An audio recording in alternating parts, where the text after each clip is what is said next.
रज़िया सुल्तान हौसलों की मिसाल। दिल्ली की गद्दी पर बैठी एक ऐसी शासक जिसने इतिहास की धारा ही बदल दी। यह कहानी है रज़िया सुल्तान की। 13वीं सदी का भारत जब राज सत्ता पुरुषों के हाथों में सीमित थी और महिलाओं को पर्दे के पीछे रहने की सीख दी जाती थी, उसी दौर में दिल्ली सल्तनत के सुल्तान इल्तुतमिश की एक बेटी थी, रज़िया। बचपन से ही रज़िया साधारण राजकुमारी नहीं थी।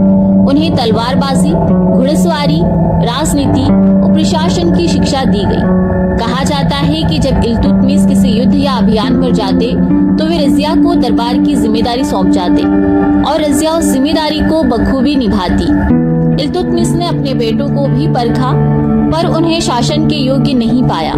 उन्होंने खुले दरबार में घोषणा की कि उनके बाद रज़िया ही गद्दी की उत्तराधिकारी होंगी। यह फैसला अपने समय से बहुत आगे था और यहीं से विरोध की चिंगारी भी जल उठी।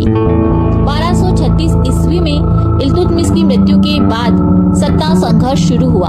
दरबार के प्रभावशाली तुर्क अमीरों ने रज़िया को दरकिनार कर रुकनुद्दीन फिरोज को सुल्तान बना दिया, लेकिन उसका शासन कमजोर और विलासी था। जनता में असंतोष बढ़ा। अंततः कुछ ही महीनों में उसे हटा दिया गया और तब इतिहास ने करवट ली। रज़िया दिल्ली की गद्दी पर बैठी। उन्होंने खुद को सुल्ताना नहीं बल्कि सुल्तान कहलवाया। यह केवल शब्दों का बदलाव नहीं था, यह सोच को चुनौती थी। वे पर्दे में नहीं बैठी, खुला दरबार लगाया, राजकीय वस्त्र पहनकर सिर पर मुकुट और हाथ में तलवार लेकर न्याय किया, जनता से सीधा संवाद किया। उन्होंने प्रशासन में सुधार किए, योग्य लोगों को पद दिए और कोशिश की कि सत्ता केवल कुछ अमीरों तक सीमित ना रहे। यही कदम उनके लिए सबसे बड़ा खतरा बन गया। तुर्क अमीरों का एक शक्तिशाली समूह था, चहलगानी। वे नहीं चाहते थे कि उनकी शक्ति कम हो। जब रज़िया ने एक योग्य अधिकारी याकूत को ऊंचा पद दिया तो इसे बहाना बना लिया गया। अफवाहें फैलाई गई कि दरबार में षड्यंत्र रचे गए। धीरे धीरे विद्रोह की आंधी उठी। भटिंडा के गवर्नर मलिक अल्तुनिया ने भी विद्रोह कर दिया। युद्ध हुआ, रज़िया पराजित हुई और कैद कर ली गई। इतिहास का यह मोड़ बहुत नाटकीय था। कहा जाता है कि बाद में रज़िया और अल्तुनिया के बीच समझौता हुआ और उन्होंने विवाह भी किया। दोनों ने मिलकर दिल्ली की सत्ता वापस पाने का प्रयास किया, परंतु किस्मत ने साथ नहीं दिया। 1240 ईस्वी में कैथल के पास उन्हें पराजय मिली और उनका जीवन समाप्त हो गया। सिर्फ 4 वर्षों का शासन पर प्रभाव सदियों तक।